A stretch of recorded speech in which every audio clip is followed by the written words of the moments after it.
श्री शिवाय नमस्तु।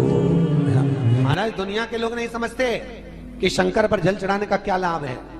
शिव महापुराण कहती है, अगर एक दिन शिव महापुराण की कथा कहती है, मंगलवार को अगर शिव जी के मंदिर में, शंकर के मंदिर में जाकर एक लोटा पानी चढ़ाया जाता है तो हमारे कार्य में उन्नति होती है। कोई व्यापार नहीं चलता हो, दिक्कत आ रही हो तो हनुमान जी के दूसरे नंबर का भाई गतिमान का स्मरण करो। हनुमान जी के उल्टे पांव का सिंदूर लाकर गतिमान का नाम लेकर स्वस्तिक बना दिया जाए व्यापार वाली जगह पर, तो व्यापार अच्छा चलने लगता है महाराज। कोई व्यक्ति पैसा खा गया, नहीं दे रहा, बहुत परेशान हो गए, मांग मांग कर दे गए, नहीं दे रहा, हाथ जोड़ लिए, पांव जोड़ लिए, सब कुछ कर लिया, नहीं दे रहा, तो हनुमान जी के तीसरे नंबर का भाई रतिमान, रतिमान, गतिमान रतिमान, रतिमान का नाम लीजिए। पीपल के पत्ते पर लाल सिंदूर से जो व्यक्ति पैसा लेकर गया उसका नाम लेकर बहते हुए पानी में अपनी कामना कर रतिमान का नाम लेकर छोड़ दीजिए। 15 दिन में रतिमान ऐसी उतावली मचाता है कि उसको हाथ जोड़कर वो खुद फोन लगाकर बोलता, भैया तेरा मैं पैसा लौटा दूंगा। रतिमान का स्मरण किया जाता है। रतिमान, ध्यान दीजिएगा, हनुमान का एक स्मरण, पंचमुखी हनुमान का एक भाव। महाराज जैसे बहुत ज्यादा तकलीफ अगर व्यक्ति को हो गई है, बहुत कष्टमय जीवन चल रहा है, हार गए हर जगह से और तकलीफमय जीवन चल रहा है, तो पंचमुखी हनुमान का एक शिव महापुराण का और स्कंद पुराण का एक बड़ा सुंदर मंत्र है। उस मंत्र को आप सब एक बार हमारे साथ में बोलें। ओम नमो हनुमते रुद्र अवताराय सर्व शत्रु संहारणाय सर्व रोग हराय सर्व वशीकरणाय रामदूताय स्वाहा। बस इस मंत्र को हाथ में काली तिल लेकर, एक जौ लेकर और गूगल लेकर, थोड़ा सा उसमें गाय का घी डालकर, कंडे को या अग्नि को जलाकर इस मंत्र का 11 बार 21 बार जाप कर कर अपनी कामना कर कर छोड़ दीजिए। कैसा भी रोग हो, बीमारी हो, कष्ट हो, दुख हो, तकलीफ हो, 21 दिन के अंदर वो आनंद आना प्रारंभ कर देता है। इस मंत्र, स्कंद पुराण का, शिव महापुराण का ये मंत्र मूल पंचमुखी हनुमान सुख देंगे। और एक और चीज याद रखिए महाराज, यदि कोई काम के लिए जा रहे हो, कोई व्यापार के लिए जा रहे हो या नौकरी करने के लिए जा रहे हो और लगी नहीं रही, बहुत तकलीफ पा रहे हो, सर्विस ही नहीं लग रही, बहुत कष्टमय हो गया, तो निवेदन करूंगा 5 पीपल के पत्ते पर बेसन के 5 लड्डू घर में बने हुए, गाय के घी के 5 लड्डू रख लो। उस लड्डू के बीचों बीच एक आटे का दिया और उसमें तिल्ली का तेल डालकर इसी मंत्र का प्रयोग कर कर पंचमुखी हनुमान का किसी भी हनुमान के मंदिर में जाकर, दक्षिण मुखी हनुमान के मंदिर में जाकर उसको रख कर आ जाइए। इसके बाद आप उस काम के लिए जाइए, आपका काम सफल हो जाएगा। आपको किसी को नहीं कहना पड़ेगा कि हाथ जोड़ना नहीं पड़ेगा, किसी के पांव नहीं पड़ना पड़ेंगे, तुरंत काम होगा। बस इस मंत्र का स्मरण कर कर पंचमुखी हनुमान का भूतेश्वर जो मंत्र है वो सुख देने वाला। पूरे घर में वास्तु के हिसाब से केवल एक दीवार ऐसी होती है जहां पर हनुमान जी का चित्र लगाया जाए।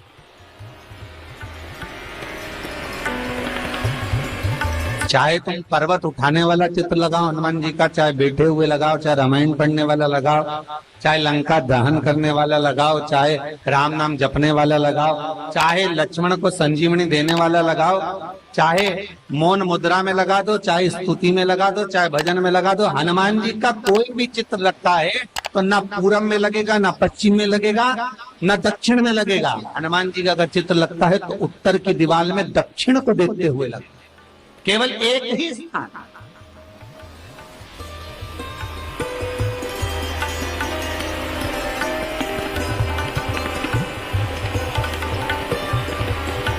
जैसे पूर्वजों के चित्र को, पितरों के चित्र को, गए हुए हमारे जीवों के चित्र को दक्षिण में विराजमान किया जाता है, उसी तरह हनुमान को उत्तर में विराजमान कर कर दृष्टि दक्षिण में कर दी।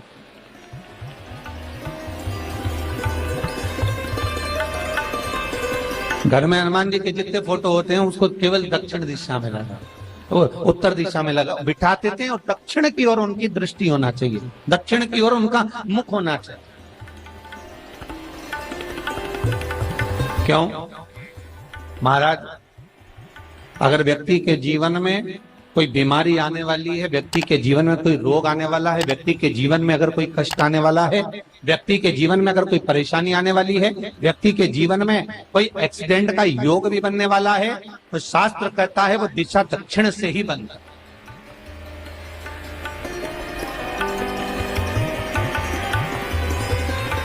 ये दक्षिण जो दिशा है ये यम की दिशा। यहाँ संपूर्ण परिवार के साथ यमराज अपने आनंद में निवास करते।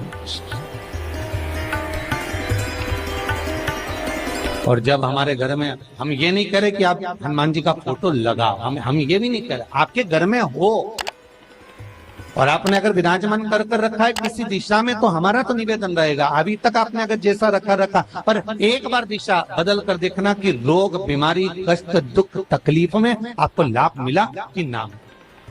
हनुमान जी ने केवल दक्षिण दिशा की ओर अगर मुख कर हमने विराजमान कर दिया, फोटो ही विराजित किया। हम ये नहीं कहेंगे आपसे कि आप बाजार से फोटो खरीद के लाओ फिर लगाओ, नहीं, आपके घर में हो तो आप लगा दें, आपके घर में हो तो विराजमान।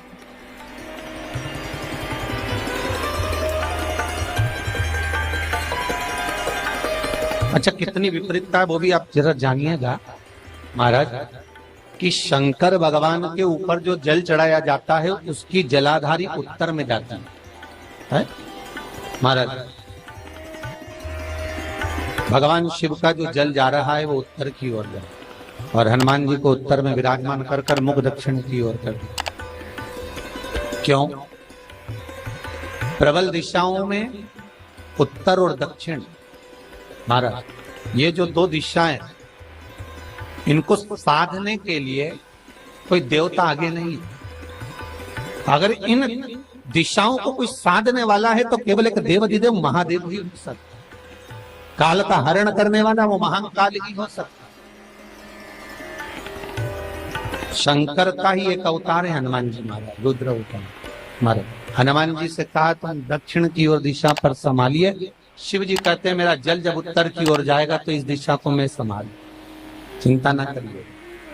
जो स्मरण करने वाला होता है, भजन करने वाला होता है, कीर्तन करने वाला होता है, नाम जाप करने वाला होता है, उसका भी शास्त्र विधान कहता है,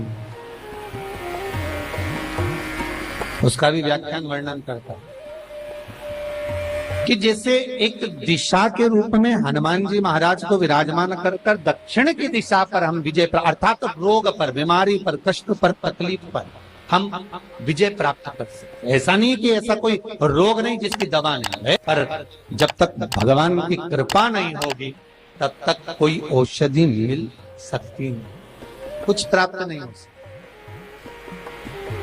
जब भगवान करुणा करते हैं तो आप रूप कुछ ना कुछ सुख की अनुभूति हो जाती है, अपने आप सुख का भान हो जाता है।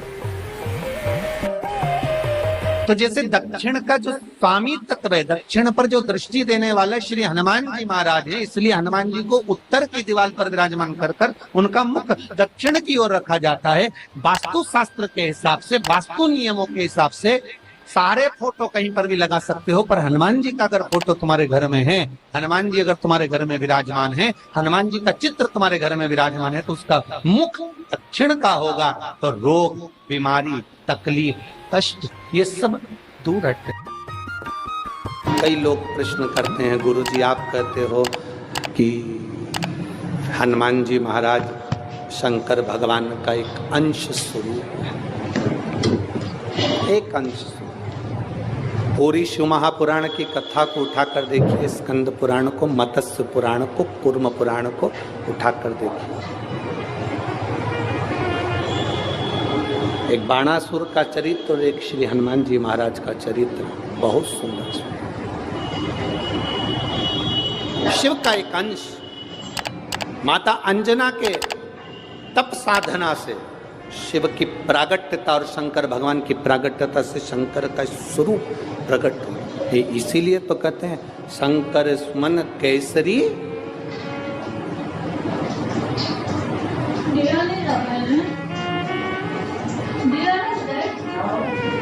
शिव का एक स्वरूप है हनुमान जी। हम तो हमेशा कहते हैं अगर आप हनुमान जी का भी दर्शन कर रहे हैं तो ये अंदाजा लगा कर रखें कि आप शंकर का दर्शन कर रहे हैं। आप शंकर का दर्शन कर रहे हैं तो ये अंदाजा लगा कर रखें कि आप हनुमान जी का दर्शन कर रहे हैं।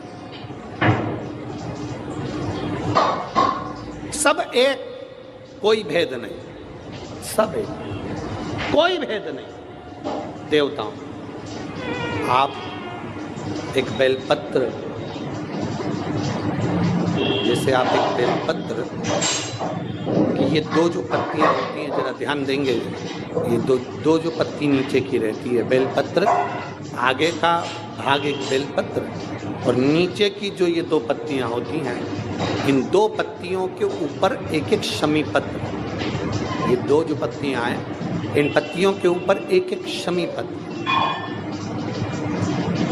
और लाल चंदन ये रखकर कितना भी रोगीला व्यक्ति हो, रोग से ग्रसित व्यक्ति हो, जिंदगी में कितना ही दुख पड़ रहा हो, बेलपत्र की ये दोनों पत्ती जिसके ऊपर शमी पत्र रखकर, लाल चंदन रखकर श्री हनुमान जी महाराज और हनुमान जी महाराज के तीसरे नंबर के भाई श्री गतिमान जी।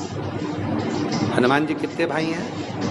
6। उसमें हनुमान, रतिमान, प्रतिमान, मतिमान, गतिमान, तो जो नीचे के क्रम में आते हैं श्री गतिमान जी, उन गतिमान जी और हनुमान जी का नाम लेकर जो शिवलिंग के ऊपर समर्पित कर देता है, रोग का निवारण होता ही है, रोग मुक्ति होती है। मंगल का प्रदोष निकाल कर रख लो कि मंगल का प्रदोष इस दिन पड़ रहा है, मंगल की त्रयोदशी तिथि पड़ रही है, प्रदोष व्रत मंगलवार का पड़ रहा है। और जिन लड़का लड़की को मंगल होते हैं, जिन कन्या और वर को मंगल होते हैं, केवल शंकर भगवान के मंदिर में जाकर चौमुखी दिया, 4 बत्ती का दिया आटे का, उसमें घी डालकर लड़की शंकर भगवान के मंदिर में मात्र 7 बार शंकर पे से उतार कर 3 बार स्वतः उतार कर शिव के मंदिर में रख देती है, उसका मंगल आड़े आता ही नहीं है, मंगल नहीं आता सामने। मंगल प्रदोष व्रत का इतना महत्व है महाराज। जब जिस महीने में जो प्रदोष पड़ा करे, जब प्रदोष पड़े, बन सके 1 बेलपत्र, बन सके 5 बेलपत्र, शमी पत्र, हरे मूंग, हरा मूंग, बेलपत्र, एक कलश के अंदर थोड़ा सा पानी लेकर 1 बेलपत्र, हरा मूंग, शमी पत्र डालकर और उसमें थोड़ा सा गुड़ डालकर भगवान शिव का स्मरण कर कर प्रदोष काल में, मान लो कोई काम आपका बहुत जरूरी है, बहुत दिनों से आप थक गए हैं, नहीं हो रहा, कर्जा बढ़ रहा है, धन नहीं आ रहा, व्यापार नहीं चढ़ रहा, या कोई समस्या बहुत प्रबल है, कोई एग्जाम में बैठ रहे हो नहीं हो रहा, परीक्षा भी दे दी है, रिजल्ट आने ही वाला है, तो भी प्रदोष काल में, प्रदोष के समय वो जल, मूंग, शमी पत्र और बेलपत्र और गुड़ का शंकर के शिवलिंग को समर्पित करना प्रारंभ कर दो। 2 या 3 प्रदोष करोगे, बाबा आपकी मनोकामना शीघ्र पूर्ण कर देगा। शंकर भगवान पर चढ़े हुए जल जब नीचे की ओर आता है, जिस जगह पर जल गिरता है उस जगह पर मात्र 1 दुर्वा प्रदोष के दिन अपनी कामना कर कर इस शरीर के सुख के लिए शंकर भगवान के जल गिरने वाले स्थान के पास में अवधूतेश्वर महादेव के नाम से रख दी जाती है, तो जिंदगी में कभी बड़ी बीमारी नहीं आती। उसी तरह जिससे रोग को समाप्त करने के लिए दुर्वा का प्रयोग किया जाता है। कभी ऐसा योग लगे आपके जीवन में कि आप जिस व्यापार को आपने करा उस व्यापार में आपको फल नहीं मिला, फिर आपने व्यापार चेंज करा, फिर बदल कर देखा, फिर उस व्यापार को कर कर देखा, उसमें फल नहीं मिला, फिर आपने वापिस व्यापार को बदलने का विचार किया, तो हमारा निवेदन रहेगा उस व्यापार को बदलने से पहले एक काम जरूर कर देखो। 3 स्थान पर बेलपत्र को चढ़ा कर देखिएगा।